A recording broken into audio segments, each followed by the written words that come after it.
বিবি মারিয়াম, জি, আমার আম্মা। কি অবস্থা বলেন? অবস্থা আছে, ১ মাস ওষুধ খাওয়া হয়েছে আর কি। মানে তো ওই দাঁতে অপারেশন হয়েছিল আর কি। চোয়াল একটা কাইটা ফেলছিল আর কি বাম পাশে।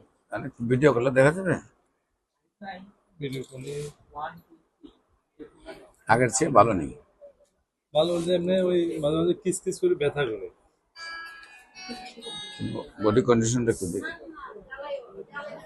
বা আর আমার ভিডিও করা আছে। না, ভিডিও করে নেই। আমার এই গত ৫-৭ দিন আগে ডেঙ্গু হয়েছিল। আমার হসপিটালে ভর্তি ছিল, প্রায় ৫-৬ দিন ভর্তি ছিল। আপনার মন, হ্যাঁ, তখন ওই যে ওষুধটা খাওয়ানি হয় না আর কি। আপনি লাস্টে আমার একটু ফোন দিতেন যে আমার আম্মু ডেঙ্গুর জন্য ভর্তি, এখন কি করবো। আপনি কোনো কারণে যদি হাসপাতালে ভর্তি থাকে তখন ওষুধ খাওয়া বন্ধ করা যাবে না। 3টা ছোট পানির শিশিতে হ্যাঁ, 1 ফোঁটা করে 3 ভাগ করে ওষুধ মিক্সড করে নেবেন। জি, সকালে 26টা, দুপুরে 26টা, রাতে 26টা। উনি এরকম সাদা পানি দেখলে তো কেউ কিছু বলবে না।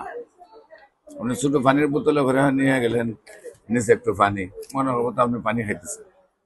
ডাক্তারের সামনে যদি খাওয়াই দেন তার তো ডাক্তারের উপর পানি খাইতেছে। পানি। হ্যাঁ, সকাল দুপুর রাত খাওয়াই দেবেন।